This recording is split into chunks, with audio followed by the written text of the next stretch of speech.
Hello friends, मेरा नाम है राहुल। आज हम बात करेंगे करंट अफेयर्स के कुछ टॉपिक्स के बारे में, जहां से आपको पीएससी के प्री एग्ज़ाम में सीधे क्वेश्चंस आने की प्रोबेबिलिटी रहेगी। हम सीधा पॉइंट पे आते हैं। सबसे पहले डिस्कस करेंगे ब्रिक्स के बारे में। ब्रिक्स बहुत जाना पहचाना टॉपिक है, आपने कई जगह पढ़ा होगा, स्टैटिक पोर्शन में पढ़ा होगा। ब्रिक्स का फुल फॉर्म होता है Brazil, Russia, India, C for China and S stands for South Africa.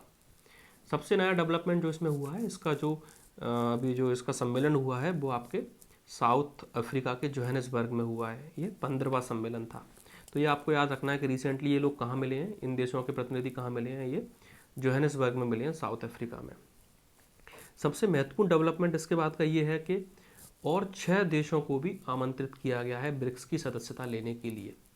इन देशों के नाम आपको याद होने चाहिए। इन देशों में है अर्जेंटीना, मिस्र, इथियोपिया, ईरान, सऊदी अरब और संयुक्त अरब अमीरात।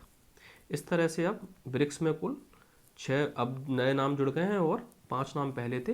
कुल 11 देश इसके सदस्य बन जाएंगे और इनकी सदस्यता होगी 1 जनवरी 2024 के बाद से। दूसरा टॉपिक हम लेंगे आदित्य L1 के बारे में। आदित्य L1, इसको अभी इसरो ने लॉन्च किया है। ये भारत का पहला सौर मिशन है। हमें देखना है कि एल का मतलब क्या है।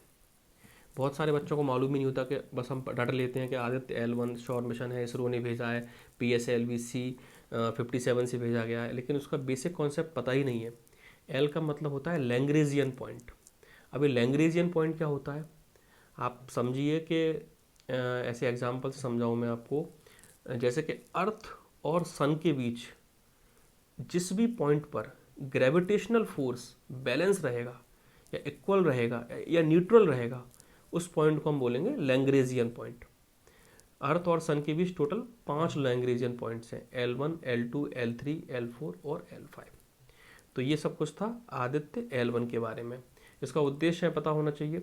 हमें स्टडी क्या करना है, सूर्य के बारे में हमें स्टडी करना है और सूर्य का जो इम्पैक्ट है अर्थ के एटमॉस्फेयर पे, उसको भी हमें देखना है। इसीलिए हमने इसको लॉन्च किया है। PSLV polar satellite launch vehicle C57 से इसको लॉन्च किया गया है। इसके बाद बात करेंगे मालाबार सैन्य अभ्यास के बारे में। सबसे पहले देखना है कि मालाबार सैन्य अभ्यास किन किन देशों के बीच होता है। भारत, जापान, ऑस्ट्रेलिया, USA, ये 4 देश मिलकर मालाबार सैन्य अभ्यास करते हैं। इन देशों को हम क्वाड देशों के नाम से भी जानते हैं। मालाबार सैन्य अभ्यास कहाँ हुआ है? मालाबार सैन्य अभ्यास आपका हुआ है सिडनी में, पैसिफिक ओशन में, प्रशांत महासागर के सिडनी में इसको इस बार एक्सरसाइज किया गया है। क्वाड के बारे में बेसिक जानकारी आपको मालूम होना चाहिए। एक अनऑफिशियल ऑर्गेनाइजेशन है, अनौपचारिक एक संगठन है। 4 देश इसमें आते हैं, भारत, जापान, ऑस्ट्रेलिया और USA। सबसे पहले क्वाड 1 बनाया गया था इन्हीं देशों को मिला के, लेकिन चाइना के प्रेशर में आके जापान और ऑस्ट्रेलिया ने क्विट कर दिया था। उसके बाद ये देश फिर जुड़े और क्वाड 2 के हिस्सा बने।